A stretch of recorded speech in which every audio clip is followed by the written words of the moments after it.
একটা নেককার লোক রাত্রে স্বপ্ন দেখছে, বিছানাতে নেককার লোক স্বপ্ন দেখছে যে বাঘের কবলে পড়ে গেছে বেচারা। কিরকম বাঘের কবলে? দেখতে পাচ্ছি কি যে একটা বাঘ তাকে খেতে আসছে, হামলা করতে আসছে। তখন বাঘ থেকে বাঁচার জন্য বেচারা একটা গাছ ছিল, গাছে উঠে গেছে। এটা কিন্তু স্বপ্নের কথা। গাছে যখন উঠে গেছে, গাছে বসে আছে, কিন্তু বাঘ নিচে থেকে পালাই না। আবার বসে থাকতে থাকতে উপরে তো যেতে পারে না, আর নিচেও নামতে পারে না। বাঘও কিন্তু পালাচ্ছে না, তাকে ধরবেই।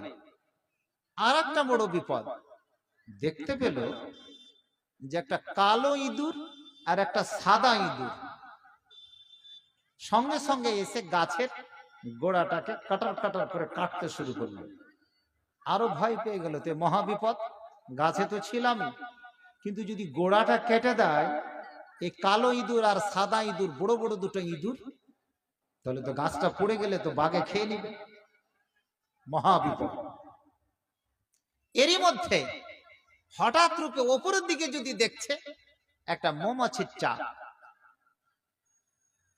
আর মৌমাছির চাক, নেককার মানুষ, তার স্বপ্নের খবর ওই মৌমাছির চাক থেকে, ওই গোল্লার চাক থেকে টপ টপ করে কি মধু পড়ছে।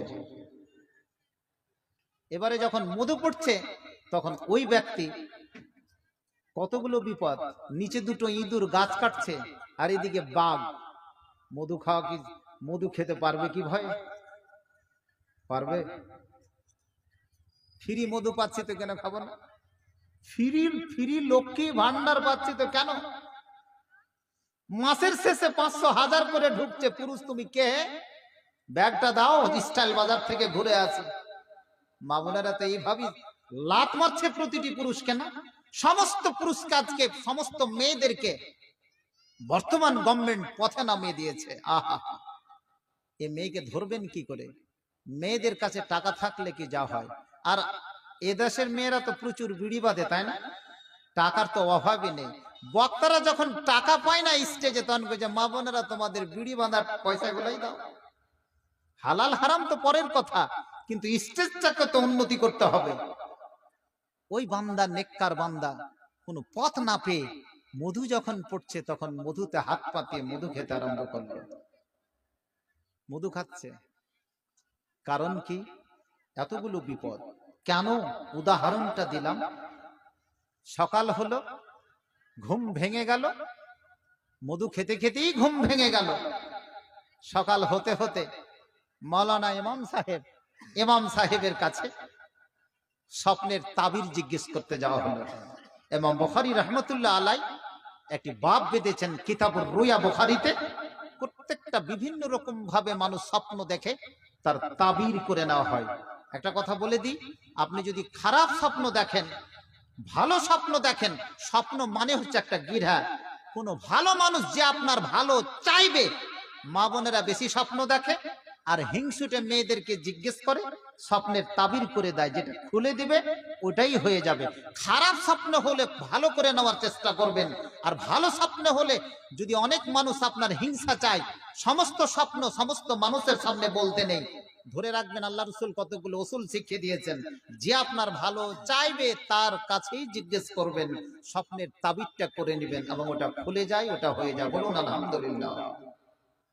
এবারে ওখানে করে যে মাওলানা ইমাম সাহেব, আমি এই স্বপ্ন দেখেছি, তিনি স্বপ্নের তাবির করে দিলেন। শোনার পরে মাওলানা খুব হাসছে, তোমার স্বপ্ন তো খুব ভালো।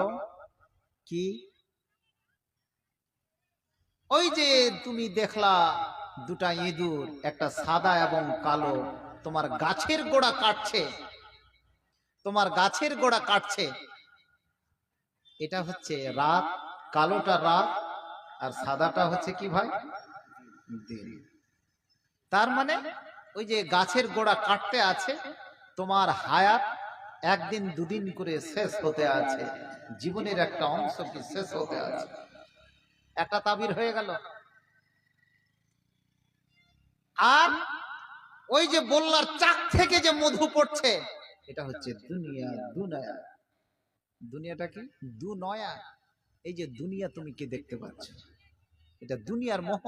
এতগুলো বিপদ, বাঘ ওকে ধরবে, পিছনে ধরবে জাহান্নাম, আর তা সত্ত্বেও কি মধু খেয়ে চলেছে। হে মুসলিম, ভাবা চিন্তা করো। ওমাল হায়াতুদ দুনিয়া ইল্লা মাতাউল গুরুর। ওরে যুবক যুবতী, জেনে রাখো, সুন্দর করে কান খুলে শুনে নাও, শুনে নাও, এ পৃথিবীটা কিছু নয়। ওমাল হায়াতুদ দুনিয়া, এ দুনিয়া বেকার, বেকার। দুনিয়ার জীবনটা হচ্ছে কি বেকার। ইল্লা মাতাউল গুরুর, শুধু ধোঁকা ছাড়া, প্রতারণা ছাড়া, প্রবঞ্চকতা ছাড়া কিছু নয় রে, নয়, কিছু নয়, কিছু নয়। এ পৃথিবীতে কিছু নয়। অতএব তুমি কেন পৃথিবীর পিছনে পড়ে থাকো? পিছনে বাঘ ধরবে, তোমার জীবনের কিছু কিছু অংশ কি চলে গেল।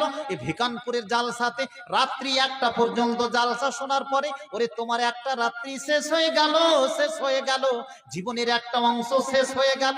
কিন্তু তবু তুমি ভাবো না, ভাবো না, তুমি মধু খেতে আছো, বল্লার চাকের ফ্রি মধু খেতে আছো, পৃথিবীর মাটিতে তুমি চলতে আছো। তুমি কি জীবন নিয়ে এতটুকু পর্যন্ত ভেবেছো? তোমার কি কোনো পরিবর্তন নাই? ওরে যুবক যুবতী, জেনে রাখুন, জেনে রাখুন, আমার জীবনের এত অংশ শেষ হয়ে গেল। 50 বছর চলে গেল, 60 বছর চলে গেল, 30 বছরের যুবক যুবতী বেশি হারিয়ে যায়, 25 বছরের যুবক যুবতী হঠাৎ রূপে কি মরে গেল, বাচ্চা ছেলেগুলো চলে যাচ্ছে। এর থেকে কি তুমি কোনো শিক্ষা নিতে পারো না? কেন তুমি দুনিয়ার পিছনে চলতে থাকো? দুনিয়ার পিছনে কেন যেতে থাকো? অতএব তুমি দুনিয়াকে ছেড়ে দিয়ে আজকে তুমি মসজিদের পথে চলতে আরম্ভ করো, মাদ্রাসার পথে চলতে আরম্ভ করো, মাওলানার পথে চলতে আরম্ভ করো, কোরআন হাদিসের পথে চলতে আরম্ভ করো, নচেত তোমার কোনো পরিত্রাণ নেই। আহা, পৃথিবীতে মানুষ আসে আর যায়, পৃথিবীতে মানুষ আসে আর যায়, মরণের পরে তাদের চিহ্ন খুঁজি নাহি পাওয়া যায়। পৃথিবীতে মানুষ আসে আর যায়, মরণের পরে তাদের চিহ্ন খুঁজি নাহি পাওয়া যায়। পৃথিবীতে মানুষ শুধু অশান্তি ছড়ায়, ভয়ে ভয়ে দ্বন্দ্ব ছাড়া আর কিছু নাই, কিছু নাই। ভেবে দেখো মুসলিম, আমি তুমি আছি যে কোথায়। ভেবে দেখো মুসলিম, আমি তুমি আছি যে কোথায়। কতক্ষণ চালাতে হবে? মাকে আপনারা কি মেরে ফেলবেন জি? কালকে আমি 3 ঘন্টা ওয়াজ করেছি জি, লোকটা কি জাম যেছে।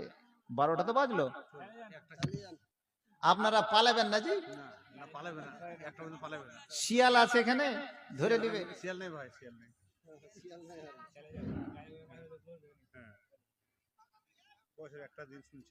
জালসা করবো না জি ভাই, মানুষ যেখানে যাইছি ও আমাকে দিচ্ছে 11টার পর, তাহলে এই লোকটা টিকবে না বাঁচবে? আসুন দ্বিতীয় একটা আয়াতের তাফসীর শুনে রাখুন।